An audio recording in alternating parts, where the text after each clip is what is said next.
Okay, this is the history of the English language, literally, or HE.L.L.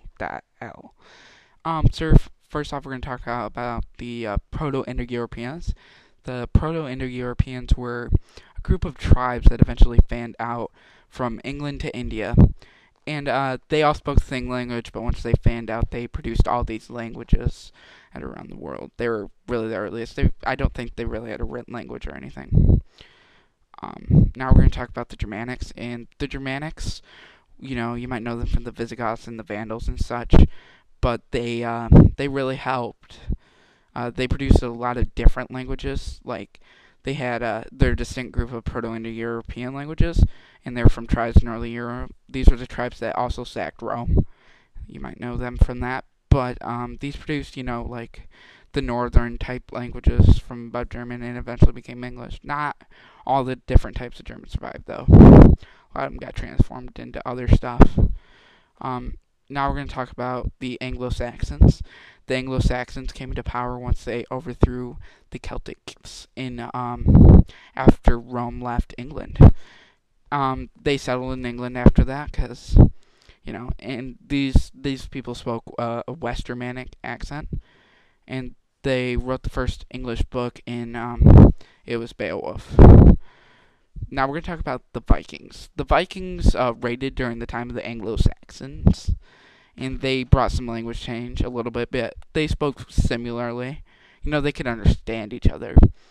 And the first book was Beowulf, which was a Viking epic, and this all started in about 792-ish. Now we're going to talk about Old English. Old English is that Anglo-Saxon-ese type stuff. It was the first language of English, and it was made up of Germanic. The first book was written about 900-ish. That was Beowulf. Because they didn't get writing until some monks helped them get an alphabet and stuff, and they wrote stuff down. These were, warriors and stuff, and this was just early English. Britain was just a little backwater at this time. Normandy are the Normans when they invaded in 1066 and overthrew the Anglo-Saxon rulership, putting William of Orange in power. These people spoke French dialect, and they brought a lot of French-type words like beauty and stuff, these longer, more fancy descriptive words around that time. Now we're going to talk about Middle English, and in Middle English there was, there was the upper class who spoke French, and the lower class who spoke, Anglo-Saxon, and the middle class had to speak both because they went as a go-between. The plague killed off a lot of people, so the go-betweens were less, and it kind of blended in. They were in the 100 Years' War, and you don't want to speak the language of your enemy, so they dropped it and kind of got this Middle English. Some famous authors of that era were Chaucer, who was very popular, wrote the Canterbury Tales. Now we're going to talk about early modern English. Early modern English is really when you start getting grammar patterns fixed because of dictionaries and stuff. Shakespeare was very big in that time, and there was the printing press brought over by William Caxton around the 1500s. These colonies had their own style of English, which is kind of interesting because they were isolated and they came from different groups. You had Australia, for example, who were a lot lower class prisoners, so that's why their accent's a little bit stronger. And you have different sections of America that got influenced differently, like the North with German influence. Modern English, this is modern English, which is around the 1800s, time of Charles Dickens. A lot of the grammar and words that we speak today, they were a lot more formal, though, so that's different for them. Good for them. Now we're going to talk about the 20th century. 20th century had a lot of wars and technological advances, and this was worldwide affairs. This wasn't two countries who were close to each other. And a lot of different changes and stuff were brought about by the connection of people. Now we're going to talk about Al Gore and the Internet era. During the Internet era, this Internet revolutionized the way people connect. You think that would slow language change and kind of create more of a universal language, maybe, but it actually accelerated it, bringing Internet culture speak into real life.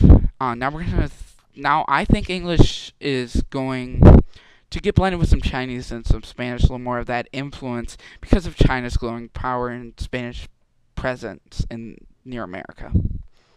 And that's the history of the English language, literally. So if you didn't learn anything, go to hell. Young people today can probably benefit from my 12 years in college, so here's some advice. If you're a young person who writes poetry, throw it all away right now.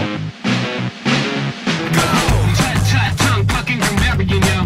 Tut, tut, check your punctuation. Tut, tut, tongue clucking grammarian, yo. Tut, tut, tut, tut. Yo, anybody wonder what you're up against? You get clucked at, then it's your best defense. You just relent, you're too bright not to do it. I go on that, then on a monocle again. On the topic of frontalots, tongue, I should mention that it's not till it comes undone. And as it unravels, the cluck emits the discipline in your ear, stuck in your head like a hit goes. Tut, tut, tut, tut, tut, tut, tut, tut, tut, tut. Listening to hit records led to your sad state. You ought to take talk seriously, put it to patent, it'll seep in. That's my supposition, and I suppose in subjunction, if it did, I'd listen to what you said next. For once, it's imperative. Take off the hat, the dunce needs it back. And front's on track to your brain. Seek now to retrain the nerd core refrain goes. Tut, tut, tongue clucking grammarian, yo. Tut, tut, check your punctuation. Tut, tut, tongue clucking grammarian, yo. Tut, tut, tut, tut, tut, tut, tongue clucking grammarian, yo. Tut, tut, check your punctuation. Tut, tut, tongue clucking grammarian, yo. Tut, tut, tut, tut, tut, tut, tut, tut, tut, tut, tut, tut. Arguing, you need your verbs to agree with their subjects, relative plurality. And I cannot believe grad school let you go in. Plugging is the only present participle that you know. Setting my flow by the modal auxiliary. I should shout and all to aim the artillery. So hot overhead, struggle to rise when they issue the syllable that I emphasize. Go tut, tut, tut, tut, tut, tut, tut, tut, tut, tut. I will throw tuts at inelegant couplets. You wanna talk at me, you need more than luck, wits and charm. When the tongue comes clucking, every line you lay down, every area you tuck in. It's true, I've been guilty on more than a song. I don't preach, I practice, and that's lifelong. If it's mine, I'm gone. Reverse engineer it, but when y'all fucking up, me and I get